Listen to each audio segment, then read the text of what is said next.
오늘 온 천하에 나와 같은 자가 없음을 알게 하리라 라는 제목으로 하나님 말씀의 은혜를 나누도록 하겠습니다. 오늘 본문은 10번째 재앙 중에 7번째 우박 재앙에 대한 내용을 담고 있습니다. 우리가 오늘 이 우박 재앙에 대해서 자세히 살펴보기 전에 하나님께서는 왜 10가지 재앙을 내리셨을까? 먼저 이 10가지 재앙에 담긴 매우 중요한 2가지 의미를 함께 살펴보고자 합니다. 이 첫 번째는 심판과 구원입니다. 하나님께서는 10가지 재앙을 통해 이 세상을 심판하시고 구원하시는 절대 주권자가 되심을 드러내십니다. 하나님의 자기 계시이죠. 바로와 애굽은 그리고 이스라엘은 10가지 재앙을 경험하고 바라보며 이 세상을 심판하시고 구원하시는 분은 오직 여호와 하나님임을 알게 됩니다. 하나님은 당시 사람들이 자연 만물을 신으로 숭배하며 그것들이 자신을 보호해주고 구원해준다고 그렇게 알고 있었습니다. 하나님은 이러한 숭배를 타파하시며 오직 여호와 하나님만이 심판과 구원을 결정하시는 절대자임을 계속해서 반복적으로 보여주시며 깨닫게 해주셨습니다. 그래서 하나님의 말씀을 듣고 순종하는 자들에게는 구원이 임하게 되고요. 또한 하나님의 말씀에 불순종하고 거역하는 자들에게는 심판이 임하게 됩니다. 두 번째는 인식의 전환입니다. 이스라엘은 400년이 넘는 시간 동안 애굽의 지배를 받고 억압을 받으며 노예로 살아갔습니다. 이 모세의 120년의 수명으로 한번 생각을 해보면 약 4대에서 6대에 걸쳐 이 노예로 살아가게 됩니다. 이 매우 긴 시간 동안 애굽의 노예로서 지배와 억압을 받으며 살아가다 보니까 이들이 자연스럽게 애굽의 왕을 자신들의 주인으로 인식하게 됩니다. 더 나아가 이 세상을 통치하는 신을 바로로 인식하기도 하죠. 하나님은 선택하신 이스라엘 백성에게 분명한 정체성을 제시해 주셨습니다. 영적으로 무지했던 이스라엘은 바로와 애굽을 심판하시는 10가지 재앙을 바라보면서 인식의 전환이 일어나게 됩니다. 이스라엘의 참 주인은 여호와 하나님이심을 알게 되고요. 오직 하나님만이 이 세상을 통치하시는 분이라는 것을 알게 됩니다. 그래서 오직 하나님만이 유일하고 전능한 신으로서 그들의 삶의 인식의 전환이 일어나게 됩니다. 이렇게 인식이 전환된 이스라엘은 여호와 하나님을 자신의 구주로 인정하고 하나님 말씀에 순종하며 하나님의 인도함을 따라 살아가는 삶의 변화가 일어나게 됩니다. 오늘 우리가 살펴볼 7번째 우박재앙은 하나님의 심판과 구원 그리고 인식의 전환이 매우 극명하게 드러나는 사건입니다. 오늘 사건이 시작되는 13절부터 보시면 모세가 아침 일찍 일어나서 바로를 찾아갑니다.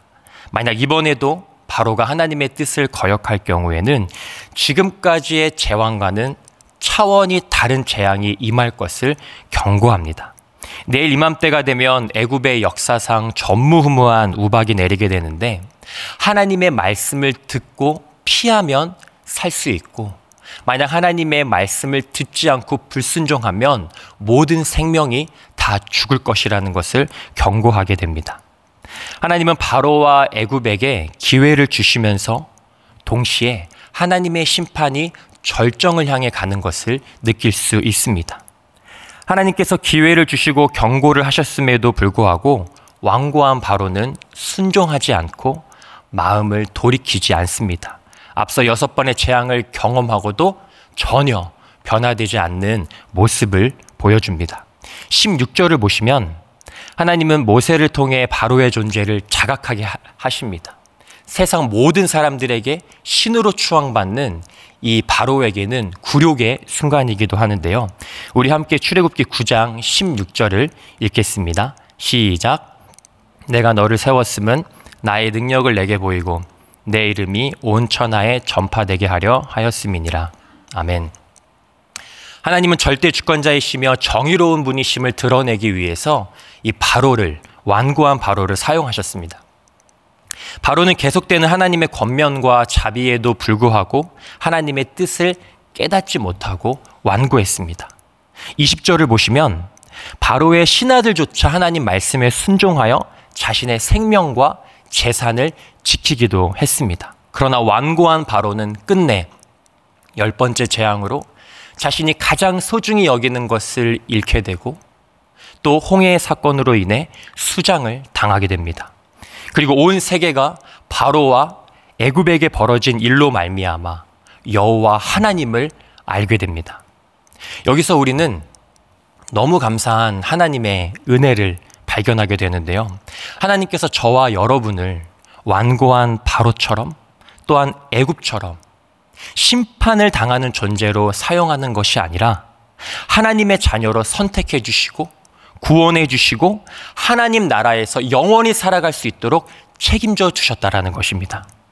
또한 하나님 말씀을 들을 때 깨닫게 하시는 지혜를 주시고 성령의 인도함으로 말씀에 순종하며 살아갈 수 있는 믿음을 허락해 주셨습니다. 이제 우리는 거룩한 하나님의 백성으로 이 땅에서 하나님의 은혜와 예수 그리스도의 사랑을 선포하는 거룩한 예배자로서 하나님의 이름과 영광을 온 땅에 선포하며 살아갈 수 있게 되었습니다.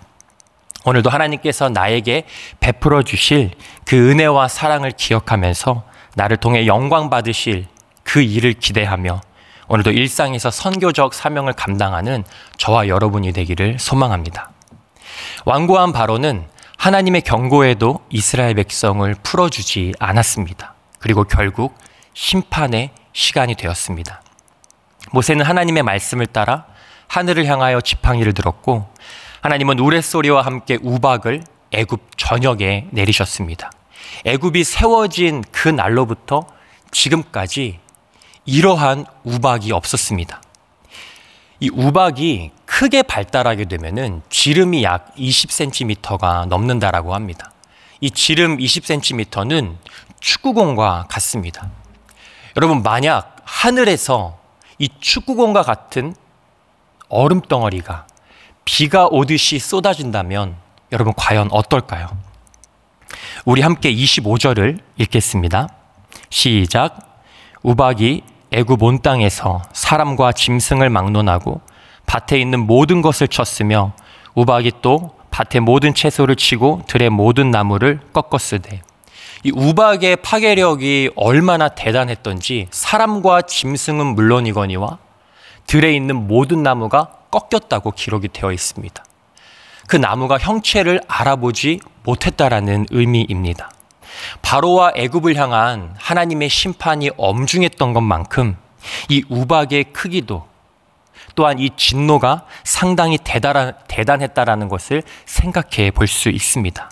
마치 창세기에 소돔과 고모라에 유황과 불이 비같이 내려 멸망한 것처럼 이스라엘 백성이 사는 이 고센 땅을 제외하고는 이 애굽 전역에 이와 같은 아주 공포스러운 심판이 임했다라는 것입니다. 그리고 이 재앙은 모세가 하나님께 간구하기 전까지 계속되었습니다. 애굽 전역이 초토화가 되었습니다. 우박 재앙을 경험한 신하들은 이 8번째 메뚜기 재앙이 시작되기도 전에 왕에게 이렇게 이야기를 하는데요. 이 출애굽기 10장 7절에 보면 왕이시여 이제는 이스라엘 백성을 보내주십시오.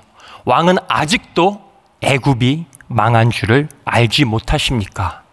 라고까지 탄원을 하게 됩니다. 하나님은 우박 재앙을 통해서 당시 애굽이 믿고 있던 하늘의 신, 생명의 신, 곡식의 신을 모두 타파하셨습니다. 애굽의 지배를 받고 있던 이스라엘도 자연스럽게 이러한 신들을 알고 있었고 또 부분적으로 숭배하고 있었을 것입니다. 하나님은 이 우박 재앙을 통하여 바로와 애굽 그리고 이스라엘에게 오직 여호와 하나님만이 유일하시고 전능한 주이심을 선포하셨습니다. 그리고 분명하게 깨닫게 하셨습니다.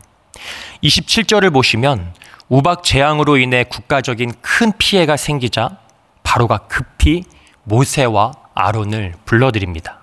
그리고 이번에는 내가 범죄하였다 라고 시인합니다.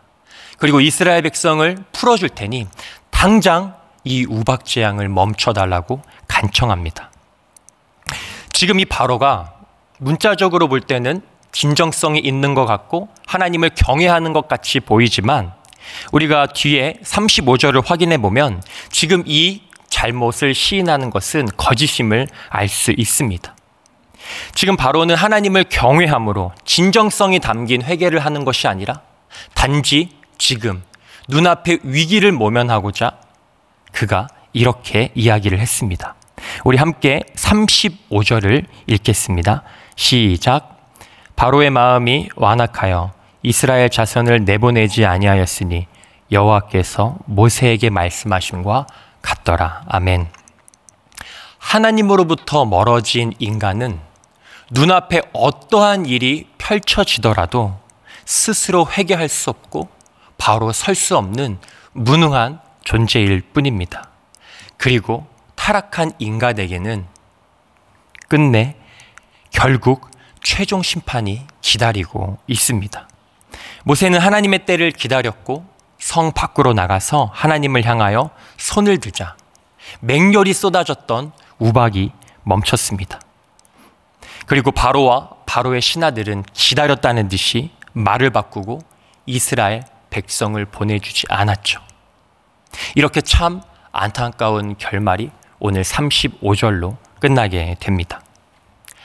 이 하나님께서는 우박 재앙을 통하여 분명히 드러내시고자 하는 하나님의 뜻이 있었습니다.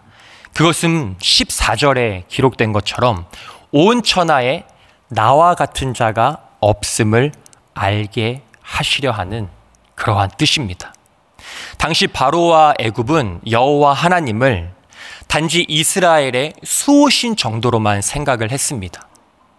이들이 10가지 재앙을 통해 하나님께서 모든 신들을 타파한 것처럼 자연 만물에 깃들어 있는 하나의 신으로, 그저 그러한 신으로 하나님을 여겼다라는 것이죠. 마치 오늘 이 우박 재앙을 통해 타파하셨던 하늘의 신, 가축의 신, 곡식의 신과 같습니다. 그러나 하나님은 이스라엘의 하나님을 넘어 온 우주와 세계를 창조하시고 통치하시는 여호와 하나님이심을 선포하십니다. 온 우주보다 더 크시고 전능하신 하나님께서는 선택하신 백성을 그 어떤 재앙에서도 보호하시고 인도하시며 구원하십니다. 오늘 이 자리에서 함께 예배하는 저와 여러분도 마찬가지입니다. 우리는 이 사실을 굳게 믿고 나의 모든 삶을 하나님께 맡겨드리고 하나님의 성실하심을 목도하며 나아가야 합니다. 또한 한 가지 더 소망하기는 모세와 같은 선교적 사명을 감당하는 저와 여러분 그리고 우리 3일의 성도님들이 되셨으면 좋겠습니다.